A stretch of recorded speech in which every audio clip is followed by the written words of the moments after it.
Hello and welcome to episode. Just Right out of the gate. has to Go prove ahead. he's still here. Oh, yeah. Good. Hello and welcome. Oh, wait. I know how to do this. You're listening to PHP Ugly episode 123. I'm John Congdon.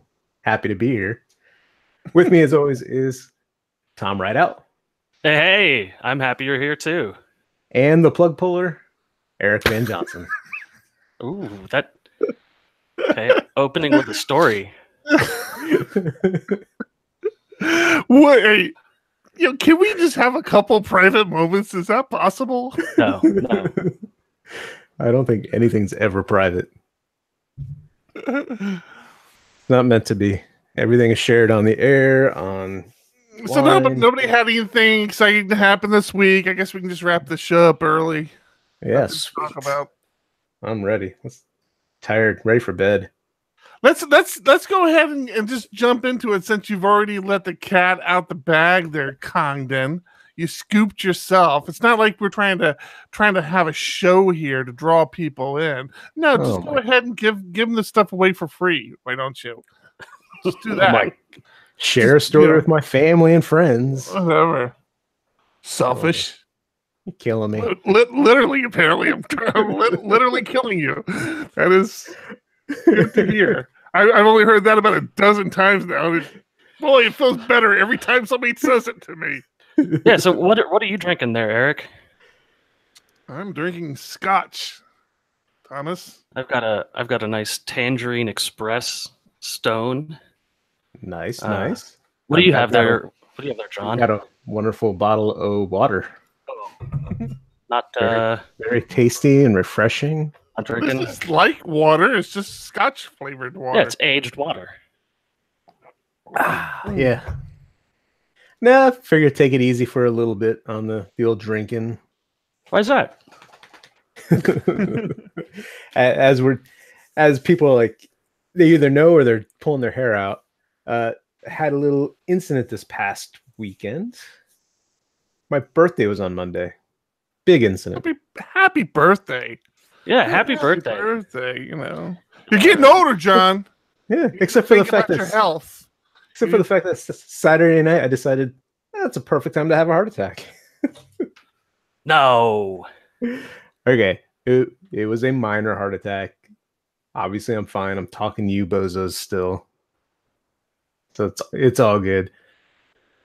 Yeah, I laid out the entire timeline of events on my website just because I had a lot of people asking me more details, and oh my gosh, as I wrote that out, I sat in my office crying, like full on, put my head in my hands for a couple of minutes, just tears flowing.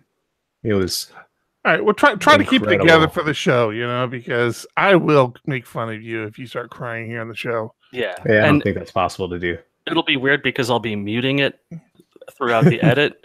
So it'll just be Eric making fun of you. All the quiet sobbing will get caught in the normalize. Funny. So let's rehash the story. Let's do it. Let's get it out the way. Get it out there. Saturday night, my wife just went up to a book club with some friends. I put the kids down to bed, came into the office, did a little bit of work. Then all of a sudden noticed this weird pain in my chest. And it went all the way through to my back. So it was upper back as well. And of course, I had the first thought of, oh crap, I've got high blood pressure. Is this a heart thing? But then realized, oh, Saturday morning, ran a 5K with the family, pushing a stroller with two kids in it. Went out to lunch, and on the way back to the car, carried two kids at the same time, about a quarter mile. So now I'm thinking I just strained my back or, did something stupid. Pulled some kind of muscle. Yeah. Just didn't think it was the heart muscle. So I was, I think, just denying it to myself what was going on, and had trouble sleeping that night, and then read up a little bit. And of course, WebMD will scare the crap out of you no matter what you read. And so it talked about a couple things like go to call 911. Don't drive yourself to the hospital. Get to ER right away. What do I do? Nothing. Because I also read something else. Sleep on it. Yeah, I read something else that it could just be inflammation. So I took some Advil and was able to get some sleep. I'm so glad your wife is smarter than you. Well, the real problem was I had plans the next day to get haircuts with my kids and go to a baseball game in a suite and have just a great day with my boys. So I chose to do that and was feeling better in the morning. So I, again, just put it out of my mind. And then during the game, I was telling Eric, yeah, I think I'm going to when I get home with the kids, I'm going to go have this checked out. I'm sure it's nothing, but I'm going to go get it checked out. And sure enough, get in there, get all the tests run. The nurse that checked me in asked me what I did to strain the chest wall. So put my mind at ease. Yep, this is nothing more than a strain. I'll be out of here in an hour or two after they run their tests. And then I had the doctor tell me, nope, you had a mild heart attack. We're transferring you to another hospital. Yeah, well, it's not fun. Yeah, that is. It took a while to process, and the weird part was, I called my wife to let her know what was happening, and I was fine up until I said the words mild heart attack to her on the phone, and I broke down, and I'm in a ER room that has a glass wall, and the curtain's wide open. I'm in there by myself, and there are other patients just on the other side talking, and they look in and they see me. And it was a short conversation because she's, of course, on the phone calling her brother to come watch the kids so she could be there with me.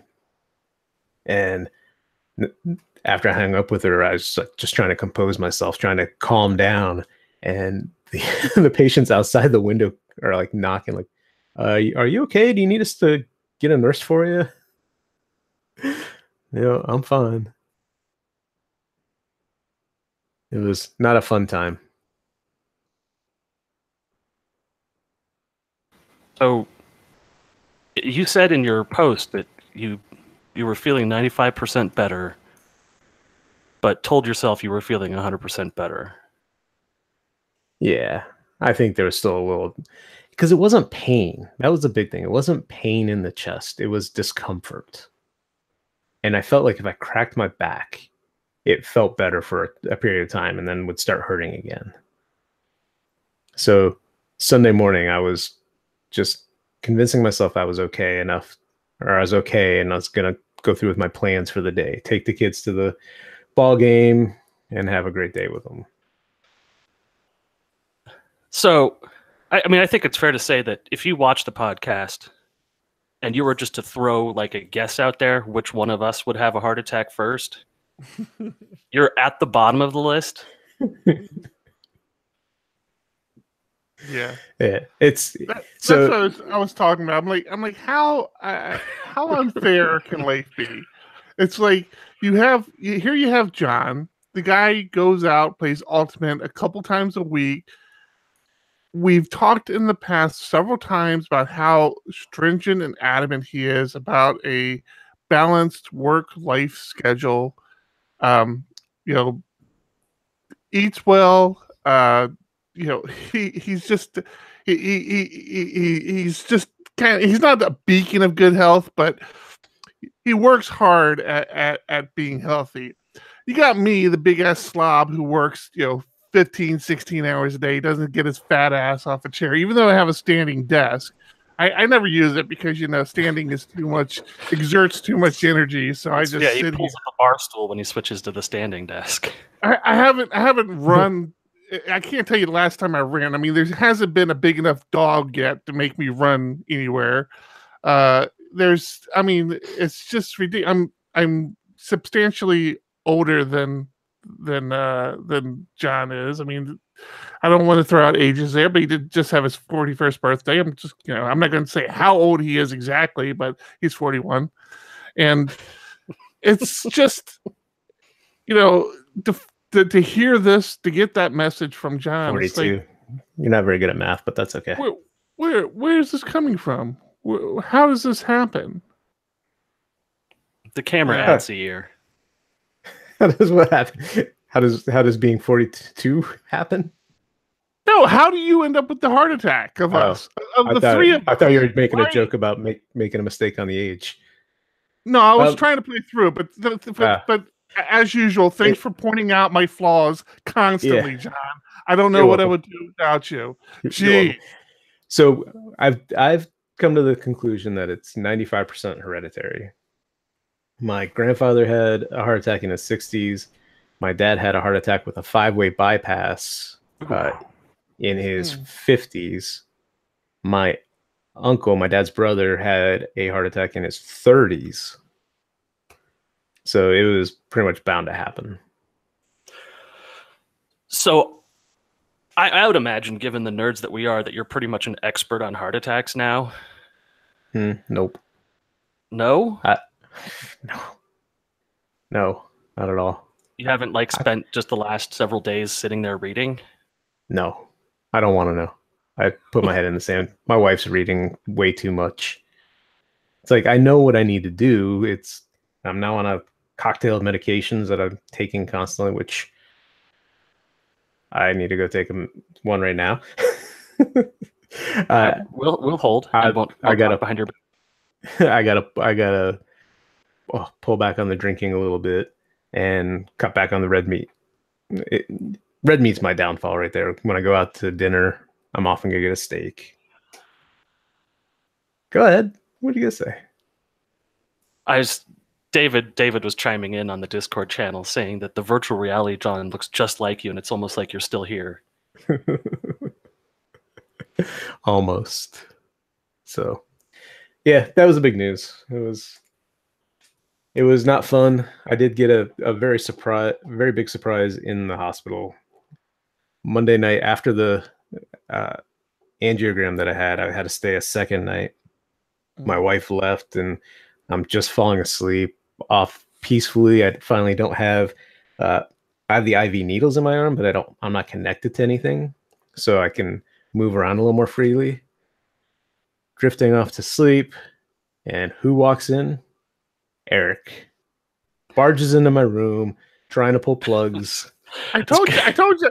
I come in first thing. It's like 7 o'clock. Okay, it's not like it's midnight or anything.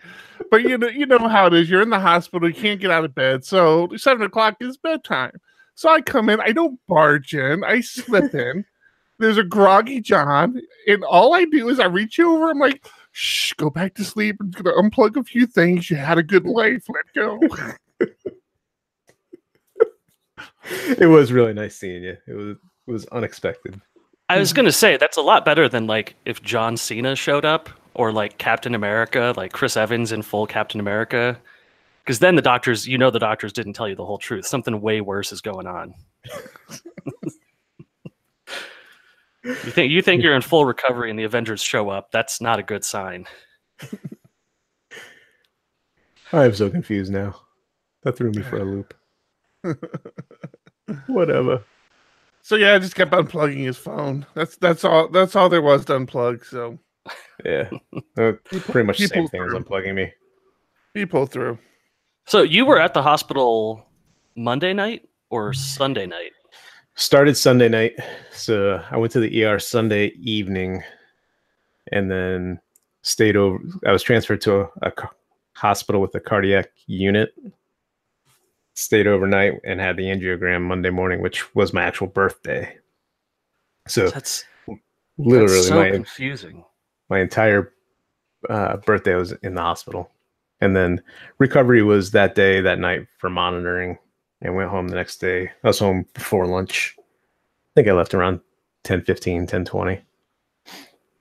So here's the confusing thing for me is that Monday, Eric said on the Slack channel that you were going to be out of the office today and didn't have a computer, and he just seemed in such a great mood. He just seemed so excited the whole day. I thought that he was just talking about your birthday and everyone was happy you were having a good birthday. But if he knew when he wrote I'm not sure if you've read this. It's read it. It's joyous. Go ahead and read it, Thomas. Let's all wish John good luck on his job interview. Well, you got to read the whole thing to put it into context. Right. So That's why I didn't. No, I didn't do that because that would have put it in context. What I was trying to do was I was trying to avoid people from trying to mention John. I was trying to make it very clear that John didn't have access to a computer, that he was going to be able to respond to anybody. Don't bother him. And that's what I was stating. And then, of course, to be funny, because that's how I handle stress, I said, let's all wish him luck on his job interview. You know how John handles stress. Yeah, apparently he has a heart attack. Yeah. Little bitch.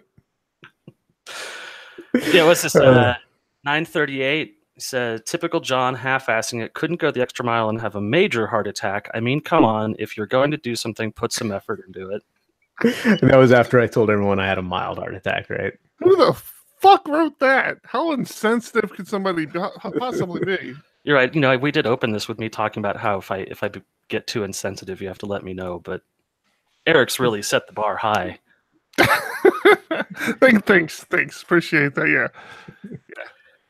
And like I said, a few people have pointed out that, you know, that some of this could probably contributed to me. So that makes me feel fantastic. All right. Enough of that. We've spent way too much time on me.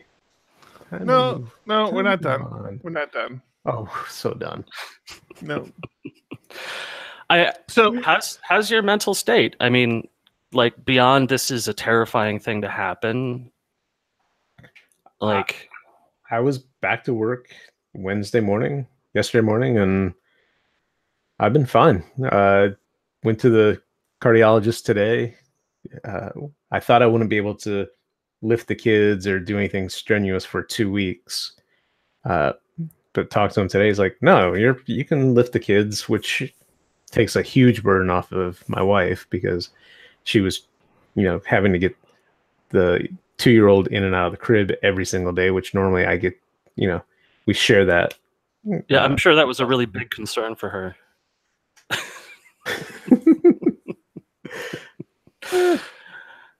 It was also me. That's what I do. I hold the kids. I like going in and getting my 2-year-old out of his crib in the morning, or reading to him at night, singing to him, putting him back into the crib. So I did listen, miss that for a few days. I'm gonna put the disclaimer out here. I am not a quote unquote certified doctor, but I do have a lab coat and a stethoscope in my closet for those special nights. Yeah, those belong to your wife. WebMD on his computer. And I need to just take a moment to step back and let's see if we can't fix this. Let's see if we can't nip this in the bud. That's not the bud that had a problem. What in your life recently changed to add this additional stress? 'Cause it's not me. You had a heart attack. I've been bugging you for years, so you've definitely built up a tolerance with me. Something recently has changed in your life that brought more stress to your life. Any idea what could have waved over you? What could Not a clue. Not a clue. Come splashing surrounding you. If you're watching the YouTube stream, that was kind of funny. Holding up the Wave PHP shirt over my face. That was the first thing that came to my mind. I'm like, oh my god, we almost killed John trying to run a conference. Jesus Christ, our conference killed a person. They asked me a lot about stress, so it's of course was a concern to me as well.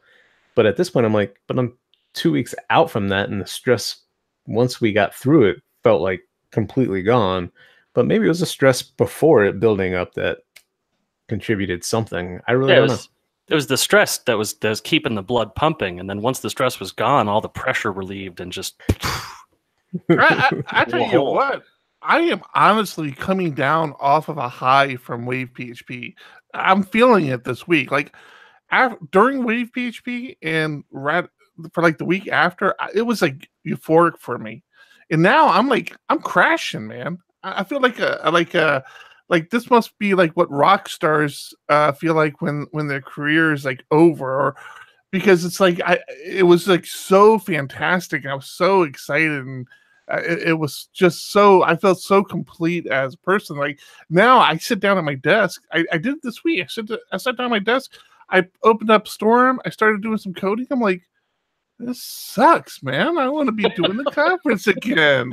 That was so much more fun. Fun, yes, during the conference. Leading up to was not. No, it wasn't too bad. I mean, there were some last minute things, and I think that's what made it so enjoyable to get everything to come together the way it did, and have everything just fire on all cylinders. That's what really made it enjoyable. So, but that is quite honestly probably one of the first things that came to my mind when I found out about this. I'm like, oh, what are we doing at the office? What are our project workloads at? This, that. I'm like, holy crap, Wave PHP.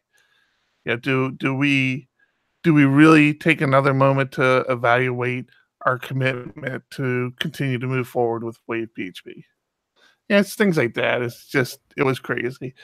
And of course, I'm sure some of it was overreaction. I mean, it was, after all, a mild heart attack. Like it wasn't like a major heart attack. So there's still some wiggle room there to kind of really put you over the edge. This is one of those like bump the chest 3 times, cough it out type situations. Yes. Crack the back a handful of times, you're good to go. Yeah. Like I said, it's probably 95+% hereditary. It's not stress, because like you said, work-life balance I'm really good about doing. Exercise. Yeah, once again, like who would have thought it'd be John? Yeah. So work-life balance is normal. Yep. Hello, Morpheus. Happy you're watching your first live stream. Sorry, it's on a bummer. We got yeah.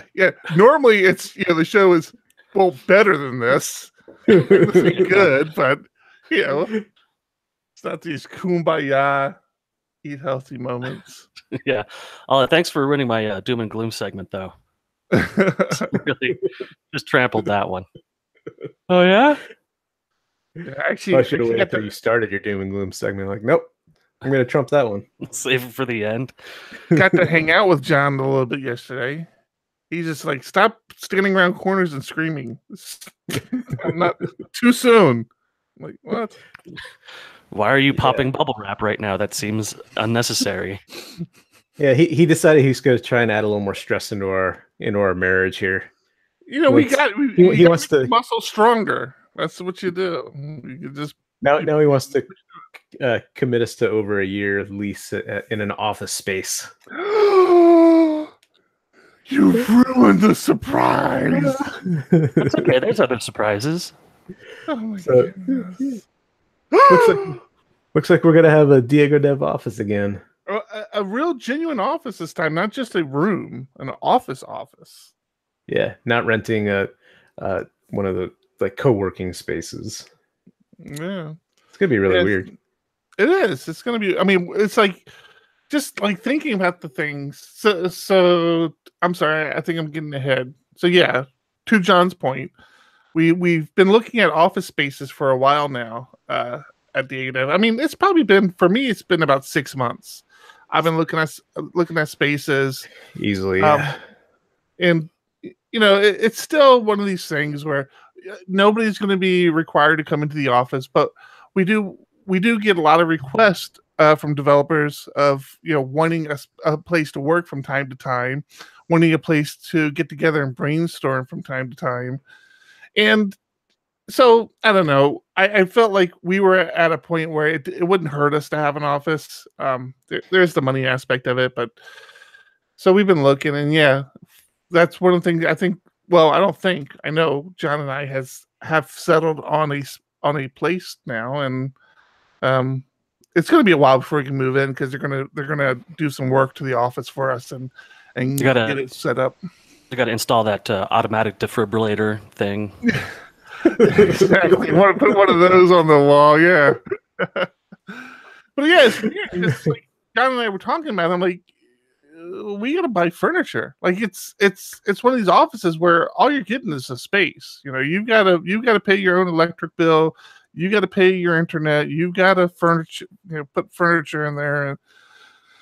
So yeah, it's going to be different. I think I'm going to set up, and it's close enough to my house. It's we talked about another house. It's around the corner from you.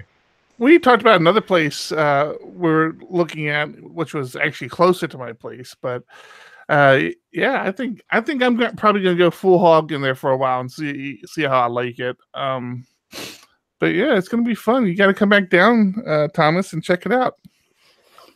Yeah, give me 50 weeks. When it comes back to Wave PHP, oddly specific. We're 2 weeks out. I got you.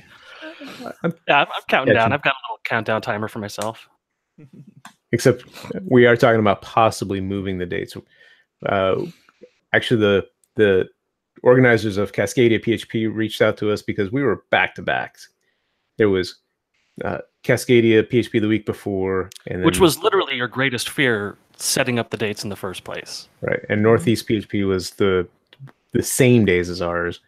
So we were already talking about shifting, and then Cascadia reached out and said, hey, can we discuss timeframes for next year so that we don't step on each other's toes, which is awesome. Yeah, so we may be moving around. It's hard to decide though, because there's a piece of me where I didn't like it being so late in the year. And we talked about this. There's the issue with sponsorship money running out. Everybody says they've already spent their conference funds for sponsorship. Same thing with developers who just want to attend, where their work would pay for them going to a conference. They have the same thing. It's like, oh yeah, I've already spent my funds for conferences this year. So we talked about moving it up, but being in San Diego, it's like we really want people out of towners to have a chance to appreciate San Diego weather when other weather isn't great. And so that window gets a lot smaller. And yeah, I don't know. I don't want to move it up too much further, but the Cascadia is actually moving theirs back a couple of weeks. So we would either have kind of what I wanted to do with ours, but yeah. In other words, it's still up in the air. You might be waiting 50 weeks, 40 weeks, 60 weeks. We don't know. Mm-hmm. Well, I mean, I'm sure I'll end up in town before then, but if we get that money. Yeah, that will definitely be one of the initial objectives this time. Yeah. Well, I was going to say, going back to what we were talking about was the office. We're actually going to have a nice big space for our developers to be working at, multiple offices. It's going to be a good space. And I think I'm going to make an effort to work out of there a lot too, just to change it up. I wish I had an office. Isn't that weird? It's like after working remote as long as, I mean, I've only been working remote for what's been about 3 years now. I was gonna say 3 to 4, yeah. Yeah, so I let's call it. We'll call it 4 years. We'll split the difference. I've been working remote for 4 years, and where 90% of the time, as an individual, I should differentiate.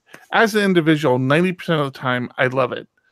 There are the occasions where, like I said, we want to get together, we want to brainstorm, or you just want to pair program with somebody, or just have other social interaction, have somewhere else to go comes into play. But I've noticed of late, for me, it's kind of been shifting a little bit, whereas. And I think it's been because, quite honestly, I think it's been because the summer's been so hot here in San Diego. Like the idea of just getting out of the house, and just going to an office or going to somewhere, some cool place, and not having to worry about the things going on at the house for a few hours has been more and more appealing. The reason we're getting the office is more of a business decision from John and I's perspective. It's not that we think our developers need to come work in the office. All of our developers are still 100% free to work remote. Hell, John and I will still probably work remote from time to time. It's really just kind of a feeling I have, and I have discussed it with John. I don't know if I discussed it on air before, but I still get the sense that, like, as a business, as a company, there are other companies or other people who might want to do business with you who might not take you so seriously if you don't have a physical office. When you tell, and I can kind of see it in people's eyes when I'm talking to them. I'm like, yeah, I own a company. We have about 10 developers. He's like, oh, where's your office? I'm like, oh no, we're 100% remote. Oh, right. Yeah, you've got a company. I'm 100% remote. I get you. Yeah, It's like, no, we're a real company. We've been around for years. We make good money. Everybody's happy. We just don't need an office. Yeah, sure. Company. Gotcha. 100%. Real company. So I've always kind of felt like I don't know. It might be a pride thing. I feel like part of it is a pride thing for me. It's like, oh yeah, we have an office. Here's an office. You want to know where our office is? Here's where our office is. Mm-hmm. Plus, we're gonna get a big DiegoDev mural made on the wall when you walk in. You thought that too? I didn't even say anything. Well, we're just like right here, man. That's awesome. All right, we'll get PHP ugly on the other side, Thomas. Tell John. John, tell Thomas where you almost spent your last day. At the hospital. No. At the ball game in the Psionic suite.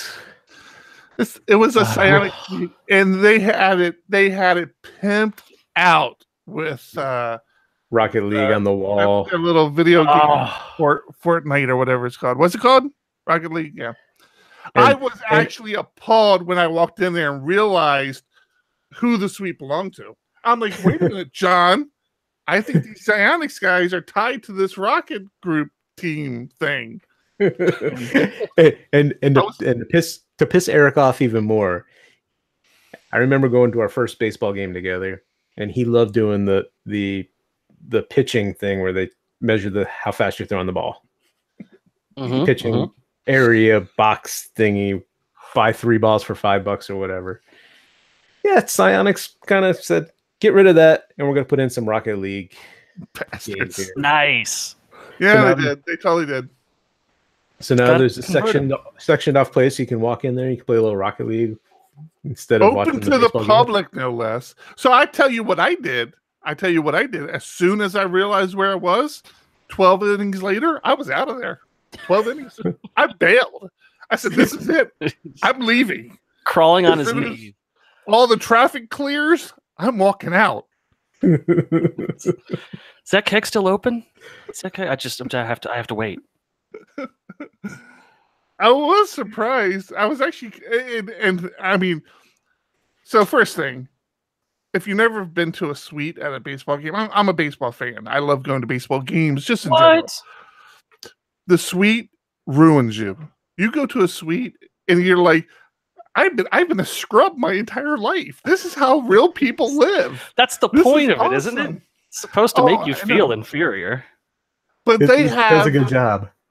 They have that whole the Rocket League thing just like pimped out in there. I mean, it looks good. It was the first. I've been to a couple games and have had the opportunity to be in their suites, and all season long they didn't. They were talking about doing it, but they hadn't done it. In this game, of course, the last game of the season, they had everything pimped out. It's like that's pretty good, but you know what they didn't have?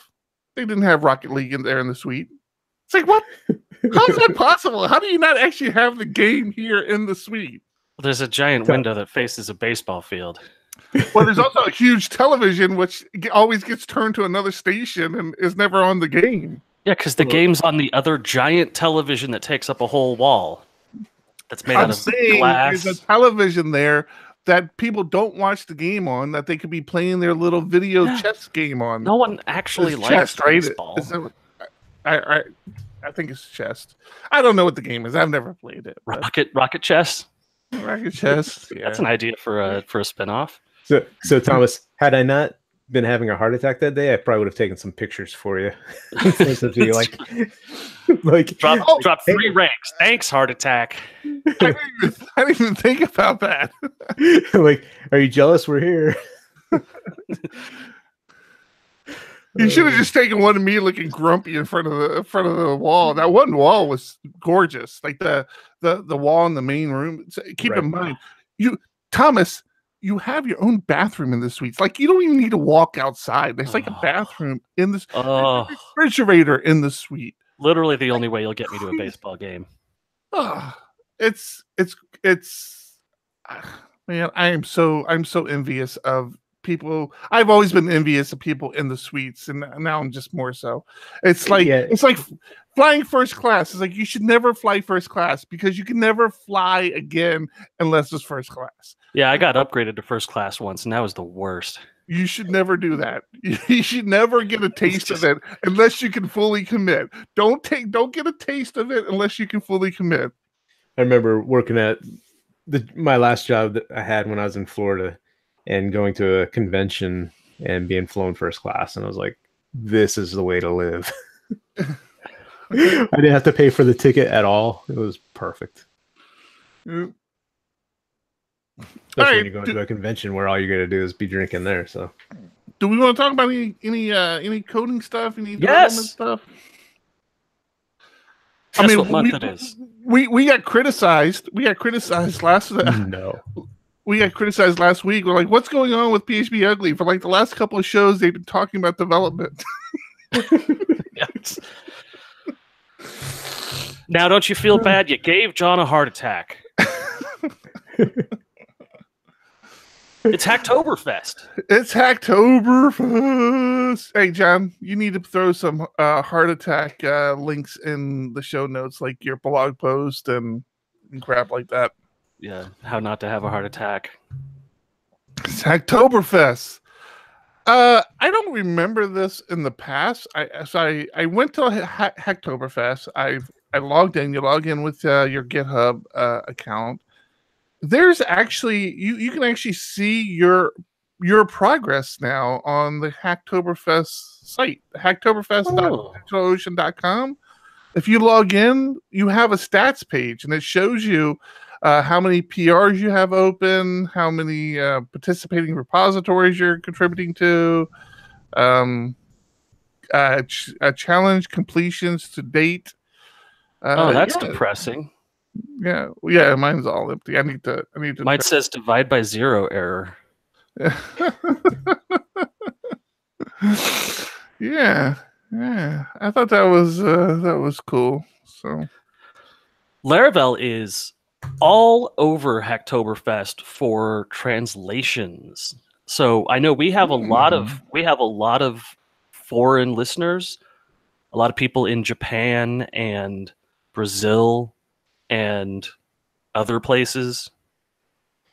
So yeah, if you're bilingual, check out the Hacktoberfest translations for Laravel, because there's a ton of translation requests in there. England, Australia, all those places looking for translation. Neither of those. Both wrong. It's funny to me, Canada. Don't leave Canada out of this. They speak French too.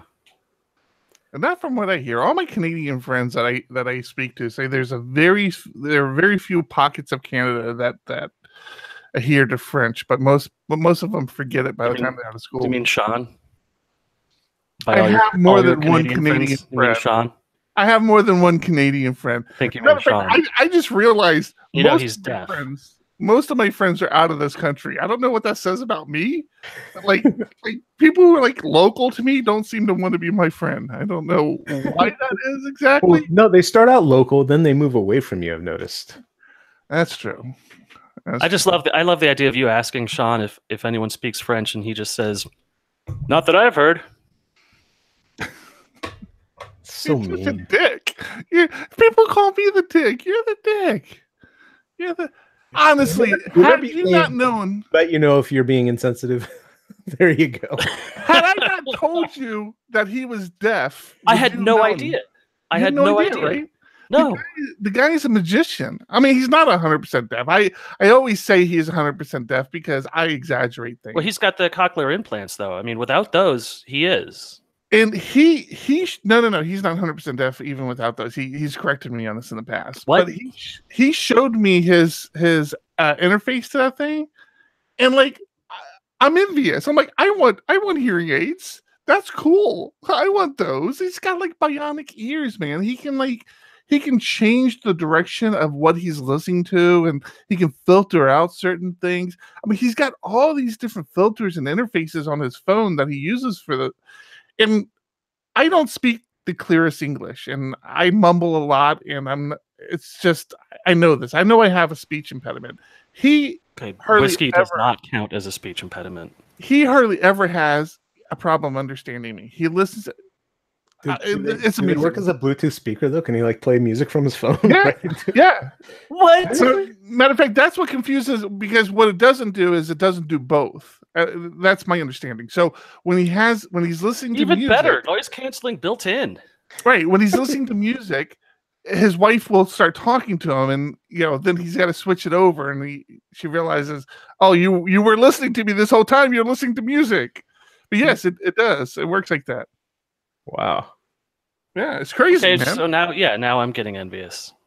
I am completely envious of his bionic ears, and it's so irrational. But until he's got bionic ears. Until he's got the phone that I have that dies after like an hour of use, and then he get pissed off. Well, I don't think it changes his. I mean, the ears are separate. He just the phone configures it. It's not dependent. Right, but you put it into listen to music mode. Your phone dies. You no longer have music, and it doesn't put it back in the other mode to. Do you know what I would kill if for the kids are home mode? What would a kids at home mode be? Be just whatever's playing on my computer, nothing else. Even if it was just silence. Just you just have those ambient noise websites going like you're in a coffee shop. Kids are like screaming their asses off, and you're just hearing like glasses ting together. Does that not sound like a superpower? Because I'm pretty sure that's a superpower. No, I'm pretty sure it's called neglect, but I don't know. I could be wrong. No, not at this point.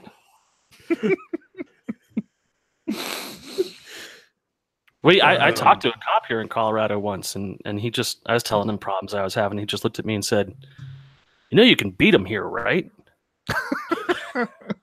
This ain't California. Sometimes they need to go to whacking. And I was like, all right, cool.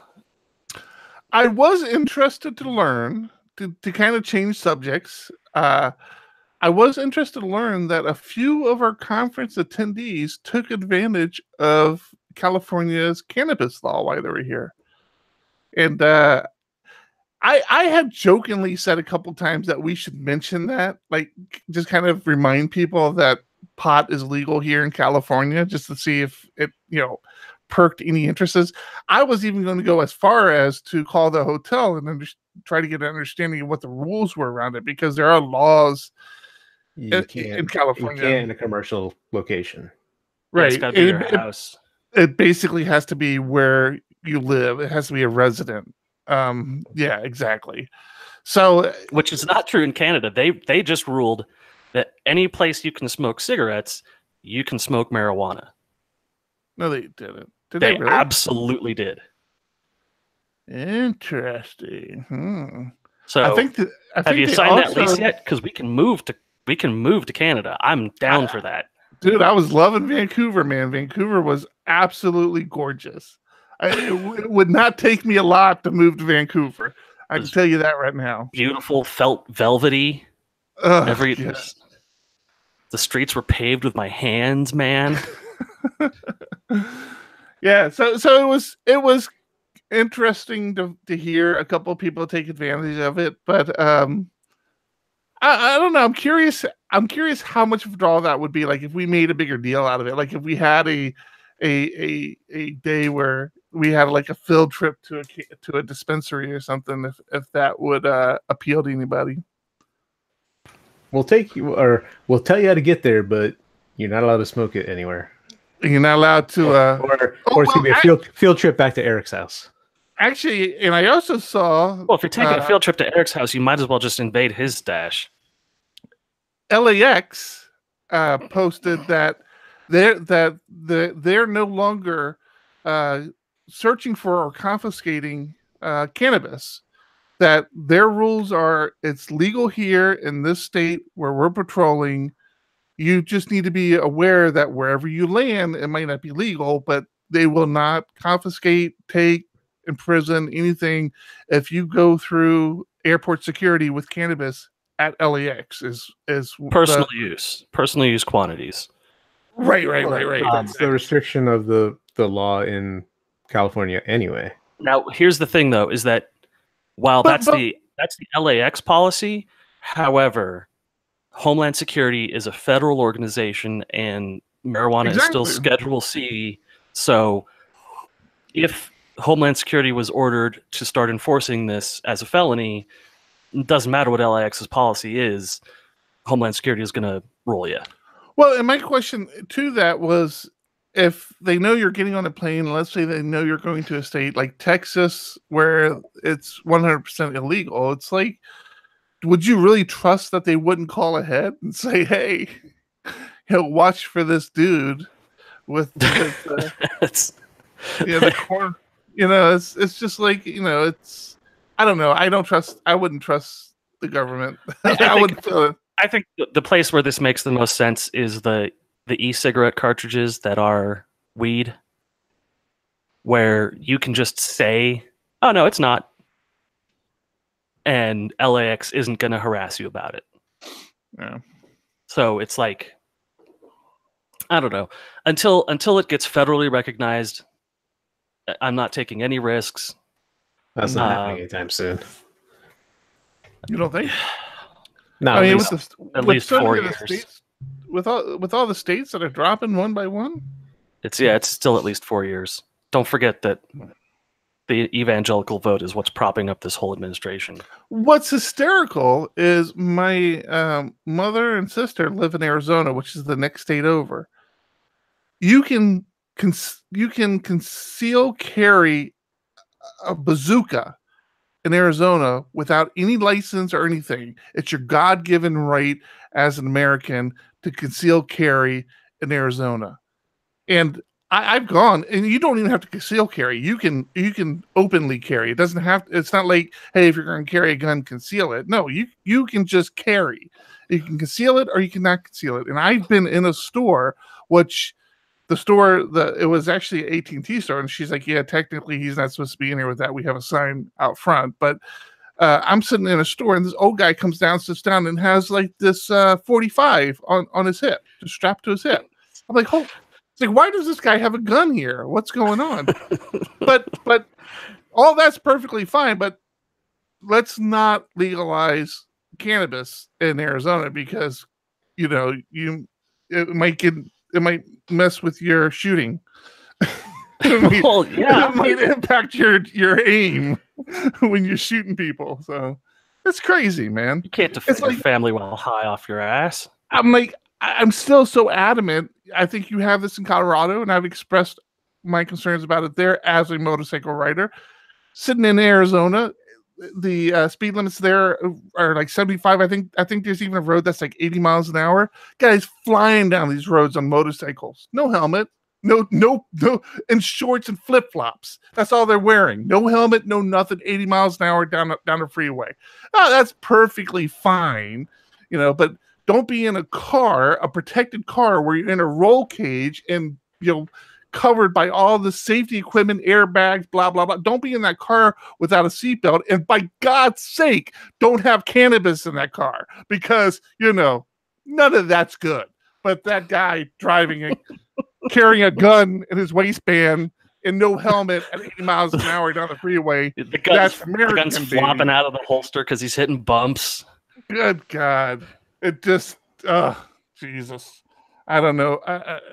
It's another world. Arizona's another world, and I know I wish it was, but it's not. It's so much of America is like this, where there's a guy with a rifle mounted to the side of his motorcycle. He's not wearing a helmet, and you're like in your you're in your minivan, just going, "Huh, that's weird." Yeah, I wonder. I have to wear my what he seatbelt. does for a living. yeah. And we have to wear seatbelts. Yeah. All right. Speaking of motorcycle, I officially got the stolen scooter registered. Well, Oh, really? it wasn't stolen after Under whose all. name? Yeah. John, you're the proud owner of a new scooter. I was ready to sell it to John, I tell you. Please tell me you had to ride it. I got that. No. I had to go to CHP, which was a pretty long distance, but I went down there today and got all the paperwork done. John, if I tell you where the VIN number is, you would laugh. He told me, actually showed me, and I'm like, I can't believe that's where that VIN number was that whole time. But wait, hold on. Let me guess. It's on the frame right behind the front fork. So that's typical for a motorcycle, and that's what I was thinking as well. But if you knew what the scooter looked like, you'd realize that you actually can't see behind the forks. You can't see the forks at all. Like you can only see the bottom of the forks. So, but yeah, there was actually. So it's a scooter where it's like, I don't know how to explain these things, but both feet go up on top. Like it's not a motorcycle. So the kickstand? Yeah, no. There's a little. It's like the Vespa. Yeah, and there's a little. It's not obvious, but there's a little compartment on the neck that goes down that you need to pop out. There's a little, and when you look at it, it looks like a cartoon or a video game where like everything's gray, and there's like this one little section that's like a different color gray where you're like, there's something there. It's like that, like in Scooby-Doo, where you're like, that branch is going to break. It's totally the wrong color for the rest of the tree. Yeah. So he pops this little thing out, and the VIN was right in there. It's like, oh, you got it. And he even said, he's like, don't worry about it. He's like, AAA would have never believed that was the VIN, and he would have sent you down here anyways, because I go through this all the time. So yeah, usually when these things are stolen, we find them in water fountains. So yeah, I'm now the legal owner of this scooter, and it's fun. I was going somewhere with that. I forgot how we started on that, but yeah. Coding with developers. Yeah. As we all get really quiet. No, developing lately. The truncate silence function of Audacity catches that, so there's not actually any long pauses in the podcast. Well, you should leave that. You should leave that one in there then. Yeah, no thanks. Do you truncate after you've made it like one MP3? If you're a longtime listener, you'll know that for about 4 days, there was an episode up that like this and cut back, and like the whole thing got truncated way too much. I screwed up some value so that whenever there was a pause in a sentence, it truncated the whole pause out of the sentence. So everything was it was one podcast that was a run-on sentence for straight up an hour. So what I learned to do was to complete the entire podcast, including the intro and outro components, mark that as my final edit, and then truncate that and use that final edit. And if somebody in the Slack channel or the Discord channel says, hey, what's up with this podcast? Then I'll listen to it again, because I swear to God, I can't listen to 4 hours of our podcast in a day. So I don't listen to the truncated version. I just trust that my 50-50-50 values are correct now. My value is, if it's longer than, I think it's like a second and a half, then truncate the silence to 50% of the original length of the silence. Okay. Usually shaves like 8 minutes off the total length of the podcast. And no one's complained. It seems to work well. Okay. I don't think anyone's even noticed. I may have to steal that setting from you. I mean, I've been using it for like a year. Whenever I edit the podcast, I still have a tendency just to manually edit out the silence, but I still find that I miss chunks, and I wouldn't mind like just running it through one more time just to get a uniformed. If there is going to be a pause, like if there is going to be a silence, let them all be of equal length, sort of thing. So this methodology is different than the one I was originally using, which was cut the silence. So if the silence was longer than 1.5 seconds, just cut it out completely and then pad it with 1/4 second of silence. Mm-hmm. And that was the one that ended up producing the bad episode. What this new system does is it takes the length of the silence and halves it. So that produces a much more natural flow of the conversation, and no one seems to notice, but it does shave time off. And God knows we need to shave time off our podcast. Yes. These things run way too long. Way too long. Speaking of our podcast, has anybody... Thomas is always the one that doesn't want the show to end. Has anybody giggled? Giggled? Has anybody laughed out loud? Have any of our listeners learned something today? It always something. Surprises me. Go ahead. PHP Unit 7.4 was released. Go ahead. See, you got PHP in there. Now you can continue with your giggling and your laughing. People learn something, so this leads into your next piece. Go for it. See, Buttery Crumpet's on Japanese time, so he's at work right now, and he's got 3 hours left to listen to us. I find that as an invitation I can absolutely fulfill. It always surprises me the listeners find things out before I'm ready for them to find things out. So we had a listener that discovered I had created a Wave PHP YouTube channel for streaming. That you forgot about. No, I didn't forget about it. I created it, and we just had issues, with the streaming, so I didn't stream anything. So I wasn't going to tell anybody because I didn't get anything streaming. And we had a listener that says, "Hey, the conference has been over for a week. There's still no videos on the YouTube channel." I'm like, "How the hell did you even know there was a YouTube channel? Nobody had. I was the only one that knew that was there, and I didn't tell anybody. I didn't even tell John. John didn't even know I had created it." And so it always amazes me that listeners find this stuff out. Well, we've been joking around for months now about having a Patreon. And Thomas kept saying, no, we have a Patreon. I'm like, no, we don't. We don't have a Patreon. Why would we have a Patreon? I don't want a Patreon. And it turns out Thomas had created a Patreon. He just hadn't finished the process. There's an approval process, and it asks a bunch of questions. And ask me how I know that. It asks like 4 questions. I know that because I created a PHP Ugly Patreon account. I am so in love with the fact that I've had a Patreon account ready for PHP Ugly. If it wasn't PHP Ugly, what was it under? It was under my account, but it was going to be the PHP Ugly Patreon, and it's been like 7 or 8 months since I just like abandoned it when it asked for an about section. I don't know. Does anybody know what this is about? So I abandoned it. But and then you picked it back up yesterday. Upon the news that you'd had a heart attack, both Eric and I thought we should take this Patreon thing seriously. No, I didn't say take it seriously. No. So my motivation. All right. So here's the thing. My motivation behind the Patreon account. Well, there was a couple of motivations, quite honestly. One is the idea of, well, why not? Like, why not? If let's just put it out. Who cares? I mean, nobody. It's not like we charge for our episodes or anything like that. So, I didn't care. I did put it out there. The other motivation behind it was we're getting a lot of requests for things like stickers. I've had the idea now of doing some other swag, and I just don't want to be in a position where, I'm people ask me for this stuff, and I'm typically inclined to try to get it to them, and there's a cost associated to it.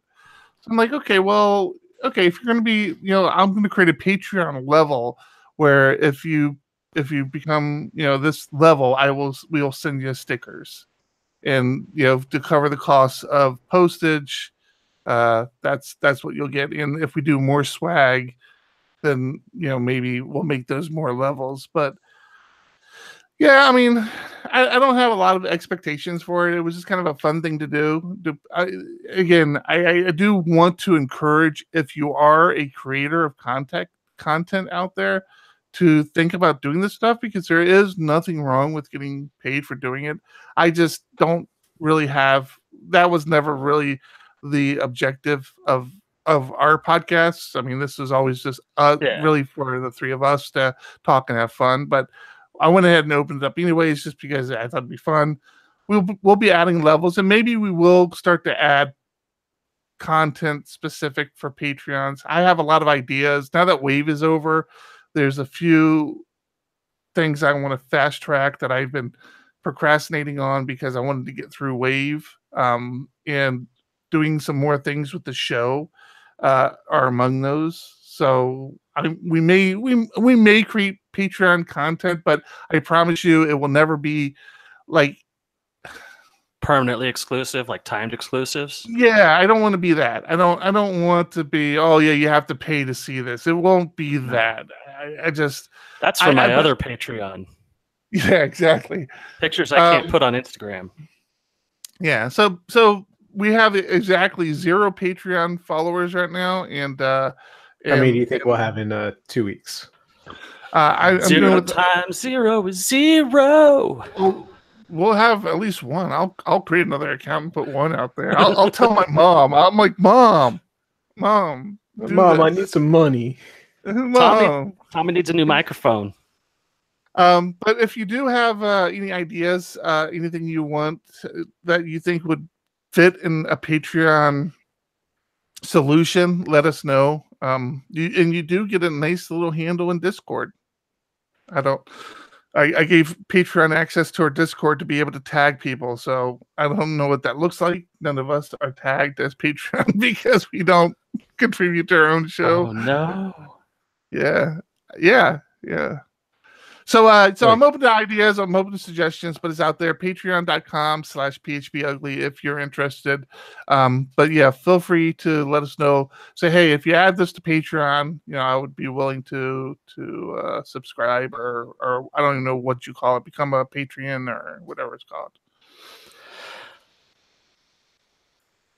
I can't believe you got that out of me. I wasn't even going to share that this show. I thought I had something to say, and I realized in the middle of it that I didn't. Good job. Our tiers are not great.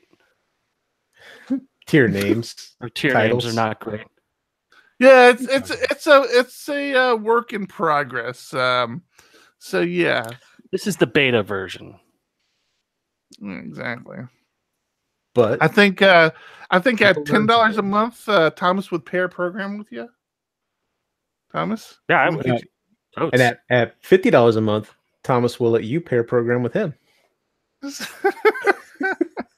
And if you let me pay you $1 a month, I will be your friend. And for $500 a month, you will have a ticket to the next Wave PHP conference. That's the thing that's weird about this is it's like I thought it, and John kind of reiterated it for me. I thought there was a way where you could pay per episode. Like if we do a podcast, we say, I want to pay. I can't figure out how to configure that. It's on the tier section. For the tiers, you choose the tiers are per content or per month. That's not what I see. I see per month or one time. That's all I see. So that's my thing. It's like I would love to have a tier that would give somebody a free, not a free, would because they would be paying for it, but a tier that would give them a conference ticket. But that would have to be, it would either have to be $250 or $300 a month, so that I know they pay that the month of the conference, or if it was $100 a month, they would get the conference ticket after like 3 or 4 months of being a Patreon at $100 a month. No, ticket prices are going up. It's gonna be like 6, 7, 8 months. It's gonna be $1,200 a ticket. Yeah. Okay, so if you go under payments, it's either monthly or per creation. Okay, well, we'll look at this after the show. I don't want to get into it right now because you're encouraging other people to get into the Patreon game and then telling them we're not going to educate them on how to do it. No, oh God. Okay, where was it at? Under payments. I don't have payments. Under settings, is that under no, settings? if you go to edit your Patreon, there's about, tiers, goals, thanks, payments, and preview. Under payments, you can choose per creation. Payment method? No. Nope. I don't have. We'll have to do a screen share because I don't have those settings here. The settings you're talking about might be before it gets approved. Since we're approved, we probably don't have those values. And there's a way that to go in there and edit it, and then you have to go through the approval process again, which I would be willing to do. It's perfectly fine, but I just need to figure out how to do that. So I think personally I would feel, I don't know. I mean, how would you guys feel about it? Like per content or per month? No, not per content, because this is weeks. Yeah, we're already public. We're already streaming on YouTube and then all that stuff. I'm already late enough publishing episodes. So you think per month? Yeah. Just do the standard monthly thing. Well, that's what we have then. What are you complaining about? I'm not complaining. You said that there wasn't a way of doing it, and I said there was. I feel like you are. So I guess I could create a one-time tier then. I could do that. I could do like a $500 one-time tier that would give somebody a free conference ticket. I could do that. Yeah, but it's not free. Not They're free. paying for it. Now you're just undercutting your conference sales. Oh, yeah, but they're doing it through Patreon. I mean, yeah, I don't know, something like that though. I think Patreon takes more than. Look at what I was gonna say. Let's look at the Patreon fees. Maybe it's way higher than. Yeah, I think it's higher than ticket entree or whatever it was we were using. Event, right? Yeah. Oh, I'm sorry. That ticket entree sounds so ridiculous. All right, I'm hanging up. Are we done? Wait, no. Do we even talk about any coding Is that stuff? a metaphor? John, are you okay? Is that code? Or are we not paying enough attention to you now? And is that it? This whole show needed to be about you? I'm sorry. Didn't realize. My fault. That's on me. We have to tired? cover. Are you feeling weak? Is that what? I'm trying to understand. Use your words. No. Are you? Yeah. Do you have to vomit when you wake up in the morning? Are you craving weird combinations of food? You have to stop several times during the podcast. This show is way easier to listen to when you've been drinking. You're just realizing that, huh? Oh no! Not smoking, but drinking. Just realize that. Yeah, you're drinking your water. Yeah. How long are you going to be not drinking at all? Like the rest of his life? Well, he's not drinking at all. The rest of his life. That's morbid. No, I'm for right now, just because it's so fresh. I'm taking a break, but it won't last long. That sounds like the word true alcoholic right there. I shared with you the link. Moderation. Scotch prevents heart attacks. That's who drinks a lot of scotch. I do. Who's never had a heart attack? I haven't. The science is indisputable. Please knock on wood right now. Find something to knock on right now. Hey, you guys know who's never had a heart attack? Me. Me never.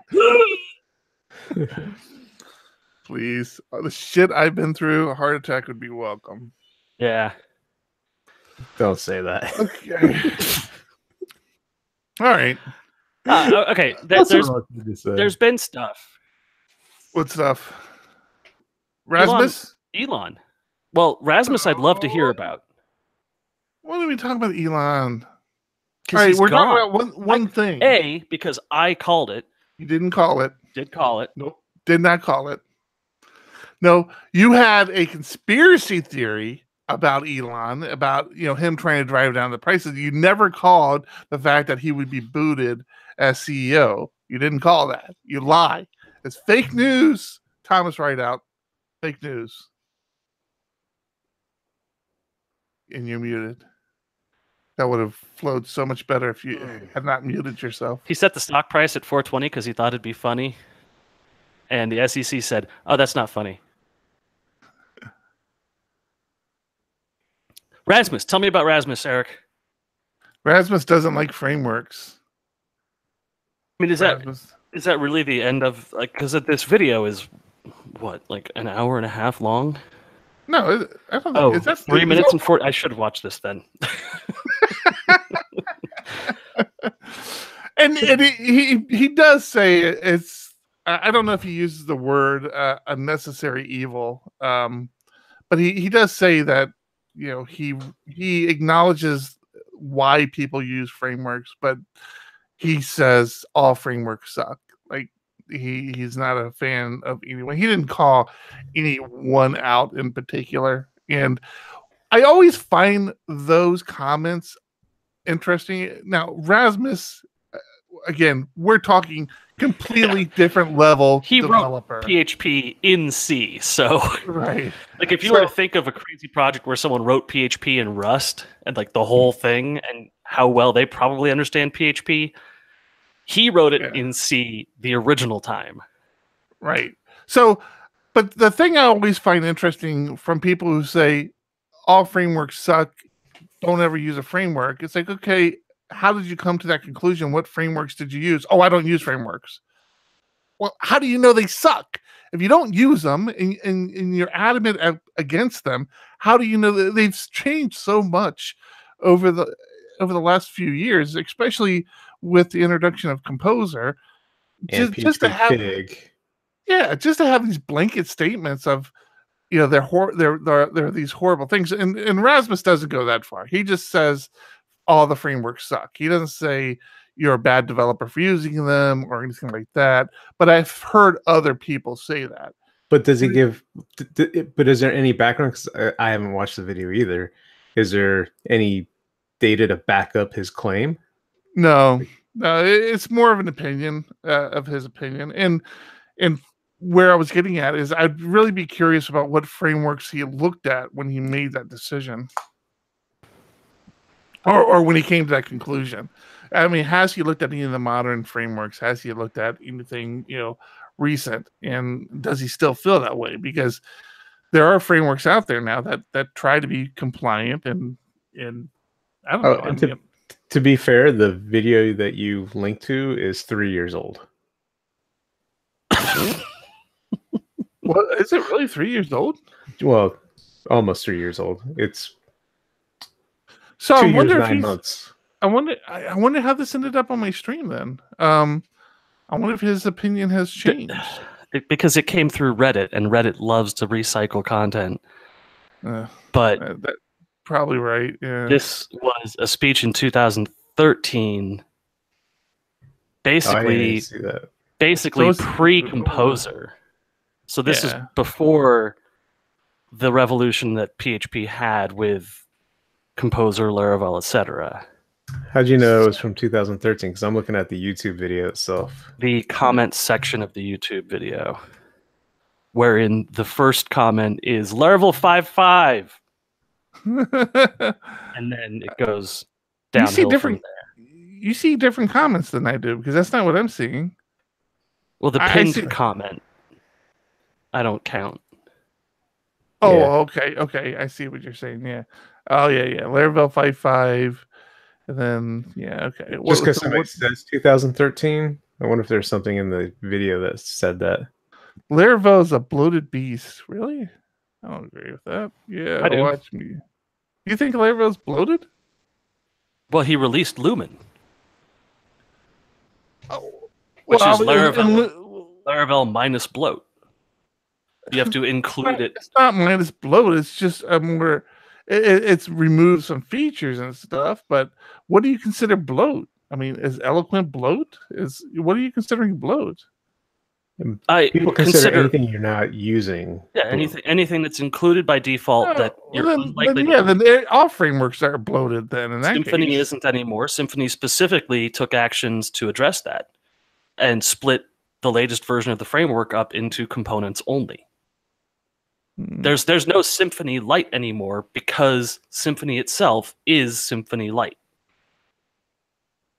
It wasn't. It just makes your composer file huge because you're including a million libraries, but in the same way that Laravel is bloated, Lumen isn't. So that's good. Still maintained by Taylor. Still on the same development track. I think they're different projects. They have different purposes. I mean, Lumen is not meant. You're not meant to build a CMS on Lumen. Sure, you are. He stated that when he released Lumen. You can build anything you want on top of it. It's just a skeleton version of Laravel. I don't think so. I think he was very specific that Lumen was targeted for a problem, and it's at the time what he was referring to were APIs. Lumen was built so that you create APIs quicker. I mean, the philosophy of you can always port the code into Laravel has always been there. Maybe that's what you're confusing, but I don't think. Well, it's the same structure too. It's got the same file structure. It's got the same structure. But what I'm saying is it's meant to solve a different problem. Lumen is meant to solve a different problem. Well, the problem was that Laravel was bloated. It's not. If Laravel was Lumen from the box, out of the box, you wouldn't need to make Lumen. What? No, you can. What? If Laravel was Lumen out of the box, you wouldn't need to. You can do everything in Lumen you can do in Laravel, but you can't do everything in Lumen you can do in Laravel, but you can't do everything in Lumen that you can do in Laravel. Right? Is that right? Yeah, that's right. That's what you're meaning to say. But Thomas's point is that's why Laravel is bloated. I just don't agree with the statement. I mean, I don't understand what bloated to me would mean. It just includes a bunch of packages that most of the people don't use, including the framework itself. And I don't think that's the case with Laravel. I think I think that's 100% true. I think most people don't use queues. No, I don't know. I don't agree with you. I mean, it's that simple. You've been wrong in the past. Just embrace it. It's fine. And But do you see to his point what he means with the queues? If people aren't using it, but it's still included, it's bloat. It's just it's there, getting auto loaded. Speak slowly, John. Don't get too worked up. What? For once, I agree with you. You're permanently going to be his foil now. So you're saying Lumen doesn't have queues? Out of the box, no. You have to include queues. But it's Illuminate Queues, which is the same exact package as the Laravel framework composer install. It's just the Lumen is just the Laravel framework without auto-including every functionality. But if you included every functionality, it would be literally exactly the same. It would match. I mean, that's what a framework is. I mean, a framework's going to have components that aren't being used. I mean, it doesn't make it bloated. It's just right. But the framework for Lumen is just the DI. Stop using. I mean, Lumen is a micro framework. I mean, it's a dependency injection framework. Okay, fine, but it's solving a different problem. It's solving a different problem. Which the problem being that Laravel is bloated. No, it's not. I've already explained that to you. But if you look at Symfony, why aren't more people using Lumen then? Because it's nice to have everything auto included and not have to jump to the command line to include a composer package. What are you gonna say, John? I was going to say, if you look at Symfony, they did the same thing. They took everything out where if you wanted to be able to send email, you had to include that component because auto-loading, having all that stuff available does increase your bootstrap time. Significantly increases your bootstrap. And here's my thought on that. I'm not saying that it's wrong, but Laravel is an opinionated framework where it says, this is how we handle things. Something like Symfony now is not. So you're right. You can. Well, let's take database. Do you want to use Doctrine? No. Do you want to use Active Record? Well, I mean, there's like so many ways to skin the cat now in Symfony that it would be difficult to find a good, thorough tutorial from A to Z that you may agree with, because it's so dependent on what components they decide to use. Found it. Symphony.com. But what? No, and it's so difficult to agree on what components you want to use, and there's so many components now that do the same thing, and because the framework doesn't have the same sort of opinion that something like Laravel has, I again, not necessarily a bad thing. It's just a higher bar of entry. That's all. Hey, John, does it seem like Eric's struggling? He wants to be right, but he's not. It seems weird. I've never seen him vulnerable like this. I'm in the same camp as Rasmus. I don't use a framework in the main code base I work on, so all frameworks suck. That 5.5 code base you got? 5.6. Soon to be 7. 5.7? That's coming out soon? I thought odd numbers were beta branches. Oh no, that's Linux kernel. Yeah. We're wrapping up, I guess. Wow, we're ending with Eric being wrong. Eric's not wrong. It'd be interesting to see the comments on this one. You guys, listen. It's not on the Patreon. Eric's up in arms about this whole idea. I want a PHP ugly elephant. How do we get a PHP ugly elephant? I cannot find a place that makes them. It's not Patreon. It would be like a GoFundMe or something. Or a stretch goal, which is one of the functions that we have. Our first stretch goal, by the way, is to have friends. I don't see anything wrong with that. I want a friend. Use a friend. It's set to 2 people. Yeah, and we haven't reached that goal yet. That's the Zoidberg version of friends. 2 people gave me $1. I have friends. That's right. And when 2 people give you $1, you should feel proud of that. I do. I am very proud. We met with a lot of great fans at Wave PHP. We don't have fans. We have listeners. A lot of great listeners. And yeah, that was an incredible time.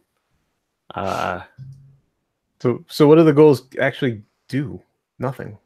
Nothing. No, yeah. They don't do anything. There's a squad of listeners. That's our second goal.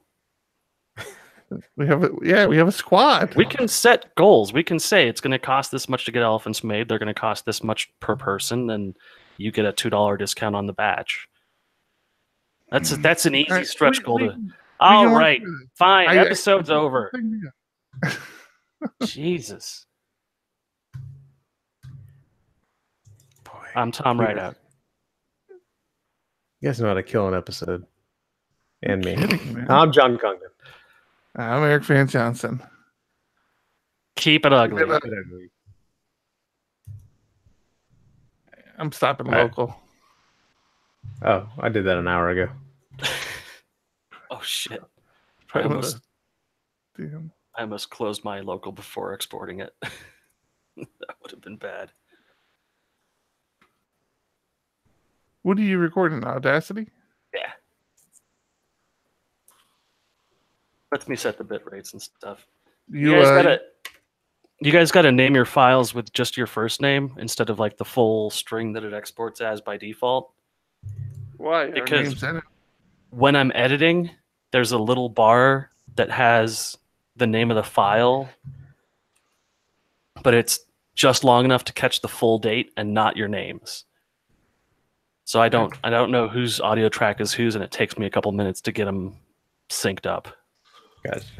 I'll rename mine for you because I'm a nice guy. Thank you, John. Are you editing? Are you saying you're editing this week? Yeah.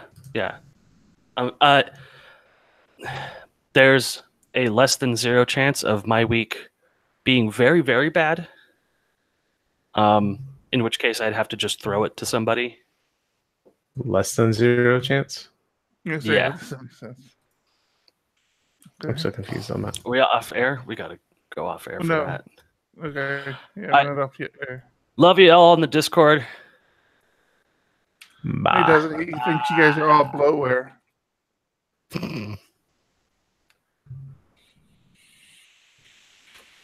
I gotta fix my color scheme. It says moving to Mojave. My color scheme is just jacked up. Turn off your Dropbox sync.